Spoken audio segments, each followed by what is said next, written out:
Welcome. You're listening to The Best of Investing. I'm your host, Edward Brown. Our phone number is 888-912-1190. Use that number to answer the trivia questions for a 5-pack tanning certificate given away during this show. And that certificate is not sponsored by the radio station, but by Tan Bella Tanning Salon with 2 locations in San Francisco and 1 in Marin. And with the weather outside right now, a little rainy, you got to get your tan on. So go see Tan Bella Tanning Salon. Today's trivia theme is NBA players. Basketball season started a little bit ago, and we thought, okay, let's have a little sports trivia question here. Now we do have a special guest. Our guest is Neal Bawa, and he is a technologist who is universally known in the real estate circles as, get this, the mad scientist of multifamily. Besides being one of the most in-demand speakers in commercial real estate, Neal is a data guru. He loves public speaking and is an energetic and humorous speaker. He also serves as CEO at Multifamily University, an apartment investing education company. He is a top-rated in-demand presenter at conferences and events across the country. Over 5,000 students attend his multifamily seminar series each year, and hundreds attend his apartment magic boot camps. Tens of thousands listen to his podcast appearances, and he's been featured in over 150 top-rated podcasts and radio shows. Neal's asset management and revenue optimization techniques for multifamily are considered unique in the industry. Neal, holy smokes, that's an awesome resume. Welcome to. Nobody ever reads that far, but thanks for having me on the show. I'm very excited to be on. Well, great. And so the title for this episode is "The Fed Broke the Banking System." So we want to get your thoughts on that. First of all, how did you come up with that title? Well, I think we wrote that title a while back, and the Fed actually has started to heal the banking system. A lot of it was really tied to what happened in March and what is likely to continue to happen. So a lot of people are like, well, in March, a bunch of banks failed, and then it sort of all went away. And the answer is, well, it didn't really go away. It became less noisy, and you stopped seeing headlines about it, right? So like when Silicon Valley Bank failed, and then that's right, Republic failed, Chase took over them. Actually, what happened to Silicon Valley? Did another bank take them over? Yes. So this happens in 100% of cases, right? Yeah. So every time a bank takes over, immediately the FDIC comes in. The first thing they do is they change the name of the bank because the name is tainted. So all of these Silicon Valley Bank locations, I live in Silicon Valley, so I should know.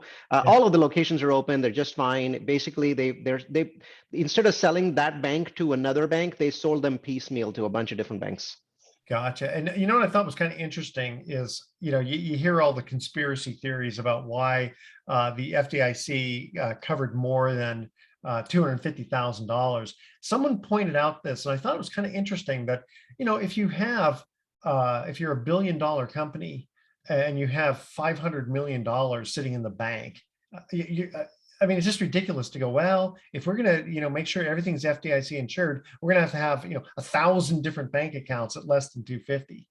And I know there's ways around that, but for some reason, it didn't really bother me that they covered the insurance for more than 250. But on the other hand, you got to kind of make sure no hanky panky goes along, right?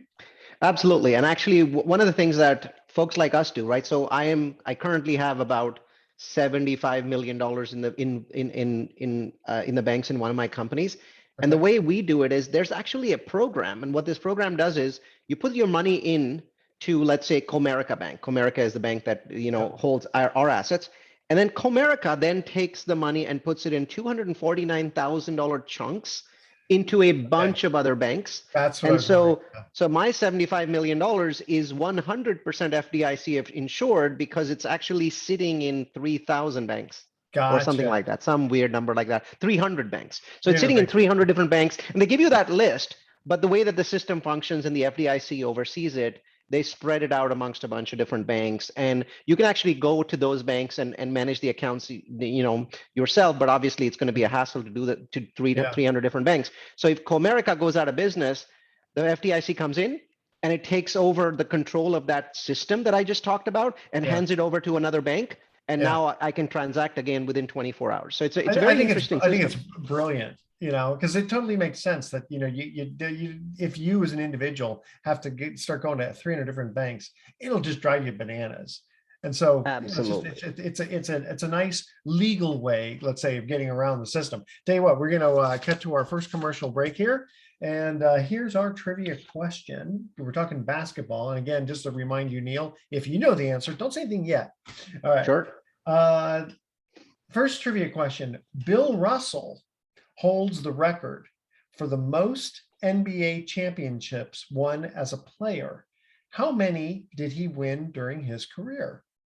Call 888-912-1190. First caller with the correct answer wins that tanning certificate. And by the way, I want to make a mention here. Next week, we're going to have a special guest, John Hewson from iTex. They're a new sponsor, and it all has to do with barter, and it's all legal. And I mean, I'm kind of familiar with it. So it'll be a very interesting show next week. All right, stay with us. You're listening to The Best of Investing. Don't touch that dial. We're going to be right back. Welcome back to The Best of Investing. I'm Edward Brown, along with my special guest, Neal Bawa. And Neal, will ask you this question, see if you know the answer to it. Bill Russell holds the record for the most NBA championships won as a player. How many did he win during his career? I'm just going to guess. Bill won 6. Actually, he won 11. Wow. Isn't that amazing? Wow. He won 11. That's a stunning number. The Celtics back then were an absolute powerhouse. Also, I want to make a mention here for the Elk Cove Inn in Mendocino, right on the water. If you just check them out, just look at the pictures. It's just a beautiful, almost like a bed and breakfast, beautiful place called the Elk Cove Inn in Mendocino. All right, we are in the studio, somewhat Zoom-wise, with Neal Bawa, who is the mad scientist of multifamily. Now, how did you get that moniker? It happened actually in a weird way. I was walking up on stage. So they were introducing me at some conference. I usually go to about 15, 16 conferences a year that I present my data at. I'm the, I'm the data guy. At a lot of these conferences, some of them are sort of pitch fests and people are pitching whatever the heck they want. And they want to have one data guy that shows up, basically just goes through a bunch of information and doesn't necessarily point people to anything. I'm the token data guy. And so as I'm walking up on stage, this guy says, this guy, blah, blah, blah, blah, blah. And he says, mad scientist of multifamily. And the audience just starts to yell and he's really taken by it. And then a month later, he's hosting a different conference and he uses it again. And then I'm like, and the audience reacts the same way. And I'm like, this isn't bad. It actually describes who I am. So I'm just I'm gonna steal it.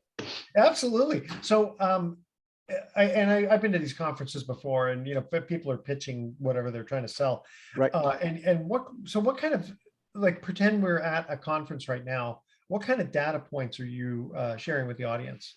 So and it varies from time to time, right? So I'll talk about data points related to what you asked me, right? So a little bit earlier, you asked me this question about how the Fed broke the banking system. So what I talk about is that most people think that when I mean Fed broke the banking system, they're thinking Silicon Valley Bank, they're thinking First Republic. And the answer is yes and no, because the damage done there is probably 1% of the damage that the Fed is doing to the banking system in other ways.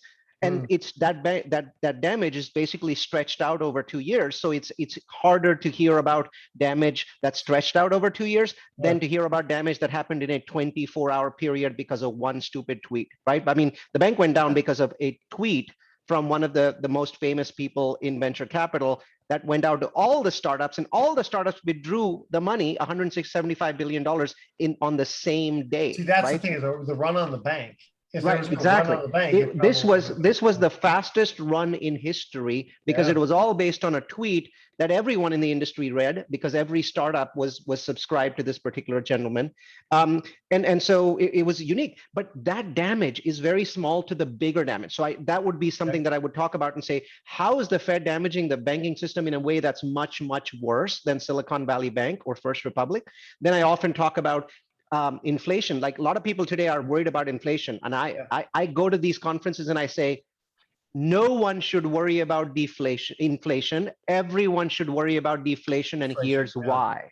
Because a little bit of inflation is actually good. It's really good, right? It's really good. It's sort of like I own a building where it's in the Silicon Valley. And when things were going just absolute crazy, rents were going through the roof. Of course, I missed out on it because I had a locked in lease, but I was thinking, oh, I don't like that. I mean, in theory, as a landlord, you like it, but you know it's going to come back down to earth. So it's like, no, just have steady. So same thing with real estate market in general with houses, you know, a nice 5% increase every year is fine. You don't like to see these 20%. I'll take 4%. I mean, but when it's 10 or 15, then delinquency rises. All of a sudden, tenants are leaving, and churn is the killer of profit. You don't really do the math on that. You might be getting 15% rent growth, but all of a sudden, instead of people leaving every 3 years, they're leaving every 9 months. Well, you're making less money, not more money. Most people don't do the math on that. You know, a good point, because my attitude is I'm very landlord friendly. You know, I want to keep my tenants happy. Now things happen sometimes. Tenant friendly. Yeah, because sometimes things happen that are not under my control. But if it is, I even though I love my real estate broker, I prefer not to pay new commissions. I don't want to pay any TIs if I can get away with it, and I don't want any downtime. So that kind of goes along with what you're talking about. So I talk at conferences about rent growth projections, vacancy projections for multifamily, things like that, because that's single family and multifamily are my asset classes. I have a portfolio of about $1 billion assets in 16 different markets, and so you learn a lot from those markets. You learn a bunch of new things that you didn't know about. So I basically I'm good at taking those and presenting them at various conferences. But maybe in one of the segments, I can basically explain to you how the Fed is breaking the banking system, and it's not First Republic. In our next segment, we're going to go to a break here pretty soon. I just want to ask you a quick question before we get into that in the next segment. Do you have like a bunch of different funds? Is that how you control the $1 billion? Yeah. So I have multifamily funds. I have built to rent funds. So built to rent essentially is townhomes that are built to rent. So they're not apartments, they're townhomes. So it feels like a single family backyard, small front yard. So sort of a lower density feel, but you're still a tenant. So I do a lot of those. And then other stuff like flex industrial, student housing, self-storage, all sorts of different funds. How long have you been doing this? So I did real estate on my own for 11 years, from 2003 to 2014. And then from 2014 to 2023, I've been doing it with other people's money. We also call it OPM, which most people call it opium. Opium. Yeah. All right, we're going to go to our second trivia question here. Now, we already talked about Bill Russell won the most championships with 11. Question, who is second place behind Bill Russell for the most championships? Name the person and let's put it this way, name the number, and then we know it's less than 11. And bonus points if you happen to know the name of the player. All right, 888-912-1190. First caller with correct answer was that Tanning Certificate. Stay with us, the Best of Investing. We'll be right back. Welcome back to the Best of Investing one more time. I'm Edward Brown, your host, along with Neal Bawa. And I love saying that name, Neal Bawa. I like that. Okay, second trivia question. Who is in second place behind Bill Russell for the most championships won as a player? I'm a data scientist, so I do math in my head. I would say that whoever it is was in the same team as the first guy. Very good. Very good. I'm right. You are correct. Okay, but who's the player and how many championships? We know it's less than 11. I don't know. Well, but that was very good, very astute. The number is 10. And it was Sam Jones, who played along with Bill Russell. Awesome. Same team, right? All right. Okay, good. Math wins. Yeah, no, I've always loved math. Hey, I had 6 years of high school, so I really finally got my math down. Also want to make a mention here, excuse me, for Alcatraz tours. I don't know if you've ever been to Alcatraz, but they have a cruise, a little sort of a mini cruise ferry type thing. And you go to Alcatraz, check it out. It's a beautiful ferry ride. Check it out, alcatraztours.com. All right, so Neal Bawa, tell us about breaking the Fed, the banking system. Yeah, it wasn't First Republic. It wasn't Silicon Valley Bank. And here's the biggest reason why. So who was hurt when First Republic failed or Silicon Valley failed? Well, the people that were hurt, they were the shareholders, right? The shareholders of those banks. Now, if you think about it, those shareholders lost billions of dollars in value, right? Firstly, billions is a small number when it comes to banks, so keep that in mind. But then did you notice that a few days later, the major banks that the deposits fled to, all of them their shareholding value increased. Chase, Bank of America, Wells Fargo. Gotcha. So on a net basis, while people lost billions of dollars, people also made billions of dollars. The deposits simply moved from one flag to another flag. Yeah. So in the end, the banking system actually didn't break or didn't even have a challenge, right? Individual investors had challenge, but people lose money in the stock market every day of the year, and people make money. Yeah. So that wasn't the break. The break is, and it's happening every single day of the year, is that because the Fed has goofed up, basically they said inflation was transitory, and it wasn't.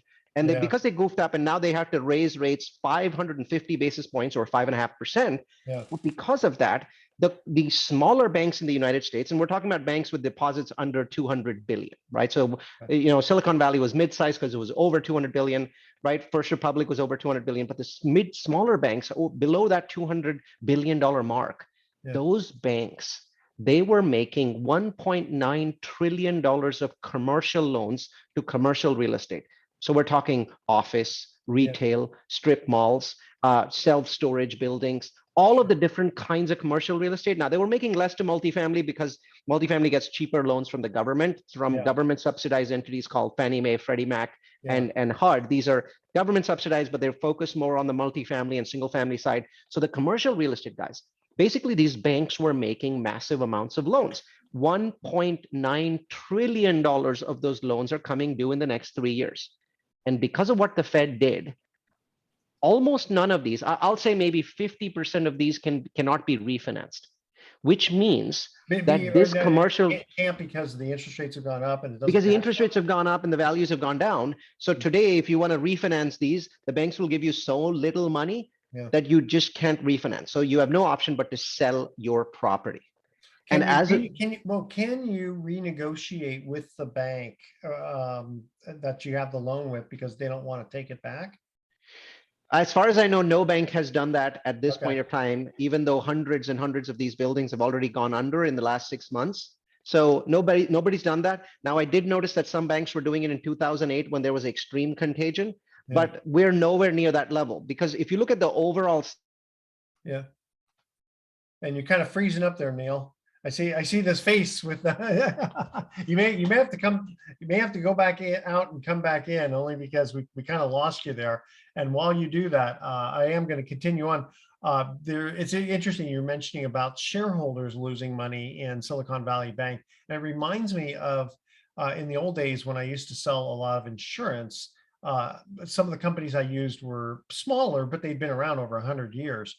And people would ask, well, how do I know that this insurance company is going to pay? And the answer was that unless there's a fraud company out there, all insurance companies have always paid the claims. Now, the shareholders might get hurt, and even the annuity holders might get hurt, but the but the policyholders don't get hurt. So if somebody died, a lot of these insurance companies get reinsurance, and they go ahead and reinsure with another company, very similar to the banking system. So depositors didn't get hurt with the banks, but shareholders are on the stock. Those guys got hurt. Same thing with the insurance companies. That's kind of how that works. All right. While Neal is trying to log back in, somehow we lost his signal. I don't know what happened. He was right in the middle of a great story about the banking system getting broken and all these loans coming due in the next few years. It'll be very, very interesting. I want to definitely get him back so we can finish that off. But in the meantime, we are going to go to our third trivia question here, which is, in 2015, Klay Thompson dropped 37 points in a single quarter. The question is, which team was this against? That's our trivia question. Call 888-912-1190. First caller with correct answer wins that tanning certificate. And don't dial, because we are going to be right back. Welcome back to the Best of Investing. Again, I'm Edward Brown, your host, along with my special guest, Neal Bawa, who just came back in. So Neal, you didn't hear the trivia question, but I'm going to ask it right now and see if you know the answer to it. In 2015, Klay Thompson dropped 37 points in a single quarter. Which team was this against? Remember that he set the not record. A choice. Yeah, no, I'm a very recent basketball fan. So yeah. Though I do follow the Golden State Warriors. Okay. So, but no, I wouldn't know. No, okay. Sacramento Kings. Kings. That's who we did it about. Okay, so you just before you cut out accidentally, you were talking about the Fed breaking the banking system. Right. And it's the Fed's breaking the banking system in pieces, in steps every single month, because these small and mid-sized banks were the biggest lenders to commercial real estate, especially the office segment. And what's happened with the Fed raising rates so fast, so quickly, that sector really hasn't had time to adjust.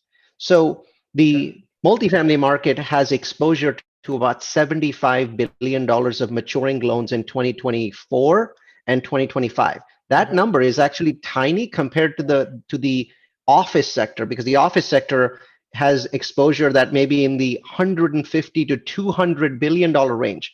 And this is extreme risk for the banks, for these mid-sized banks, because what's happened is multifamily values have declined by about 20, 25, 30%, depending upon the market. So let's just call it 20 to 30%. But office, have they really declined that fast? Is it all because of cap rates? All because of cap rates. So we, and because we make 2 to 3 offers a week. And so the average cap rate that we are making offers at today is about 5.6. The average cap rate was 4.2 about 18 months ago. The difference between 4.2 and 5.6 seems small, but it's about 25, 30%. Well, wait a minute. Let me ask you, but just based on that, how can you afford to buy at a 5.6 cap rate if you have to go and borrow them? But I mean, what's the rate of interest that you're borrowing from the banks at now? Usually over 6. So we're borrowing 6.1, 6.2, 6.3. So one can say you're negative equity, right? So there's unless there's so much value add because the rents were really low. But go ahead. So when you're starting out, you're upside down. Basically, if you don't provide a very significant amount of rent bumps through value add, you're going to stay negative, and you're probably going to lose all of your equity, right? So that's the situation that there is today. Now, one good news is there's a lot of loans out there where you can assume somebody else's loan, and maybe they were at 4%, 3.5%. We've just assumed a loan at 4.2%. So then now all of a sudden you have positive leverage, even though you're paying 25 to 30% less than you were paying 18 to 24 months ago. And usually what you just pay like 1 point to assume the loan? Yes, 1 point. So 1 percentage point to assume the loan. Fannie Mae, Freddie Mac, and a bunch of others allow you to assume loans. And loan assumption wasn't a big deal, but all of a sudden it's the biggest deal in multifamily. Here's the challenge.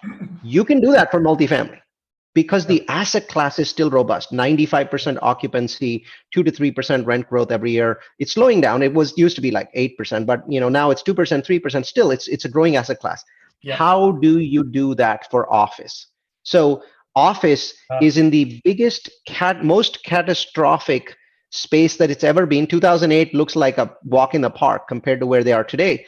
Because when you look at the companies that, the card swiping companies, they gather data from card swipes at offices.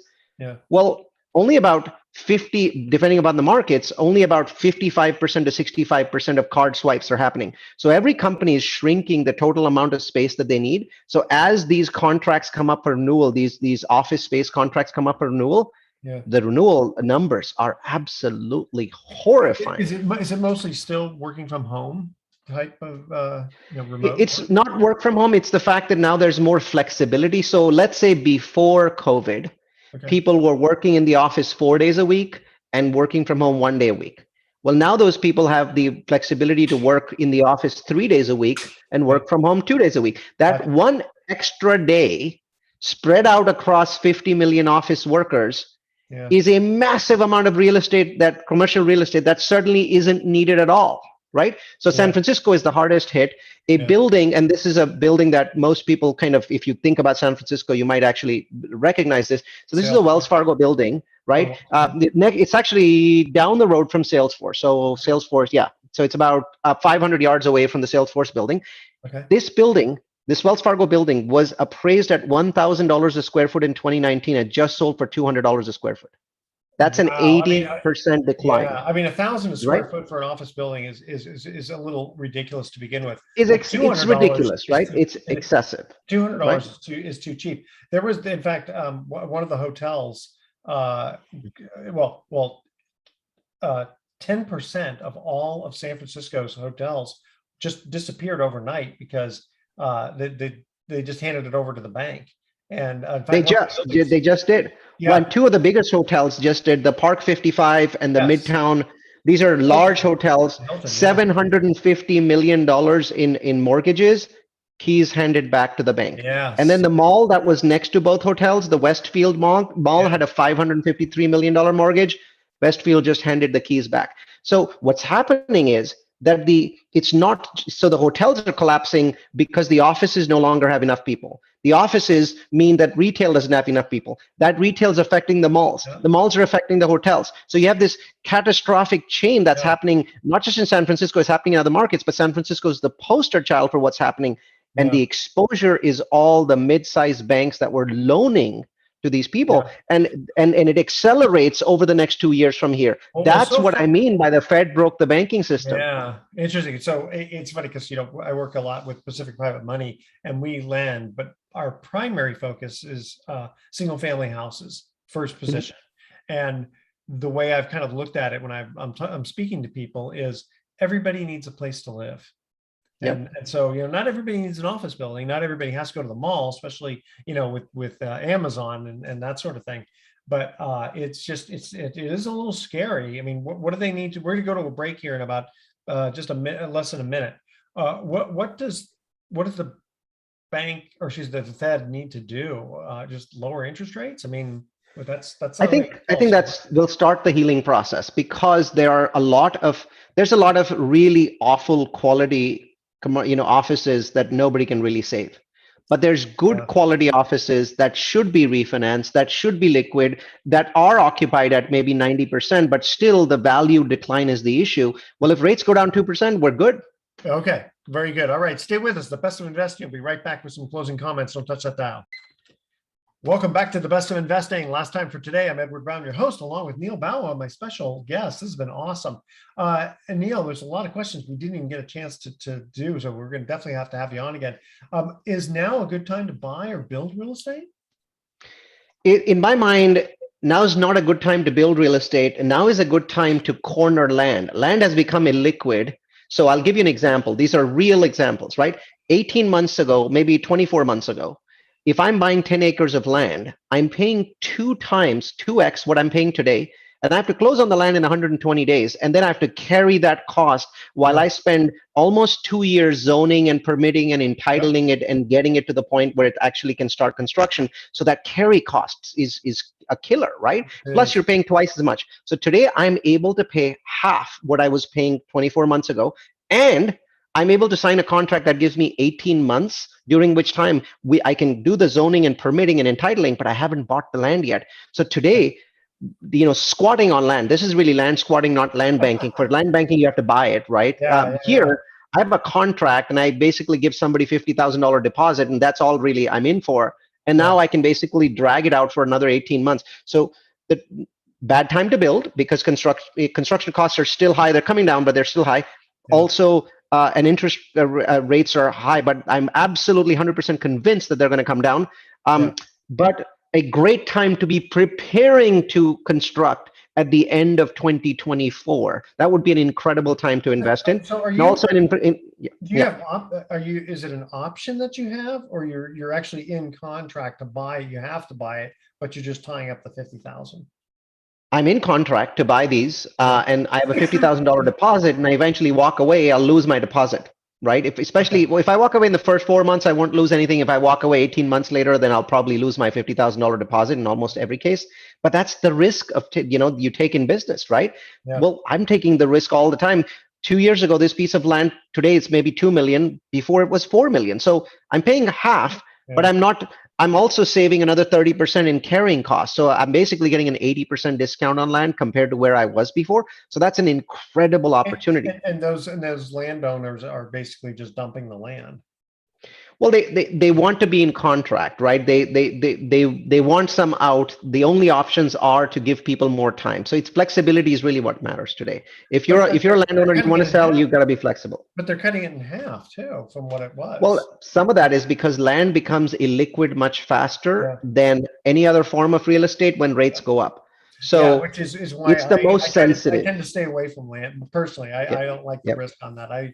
Everybody needs a place to live. I like, to give people a mortgage. And in fact, on our Southwest fund, we're buying discounted mortgages. And especially with all the kind of weird fallout that's going on. So our average loan to value is only 51%, but because we're buying at a discount, it's 37%. So I don't know too many more conservative investments out there, and we're paying just a flat 8.5%.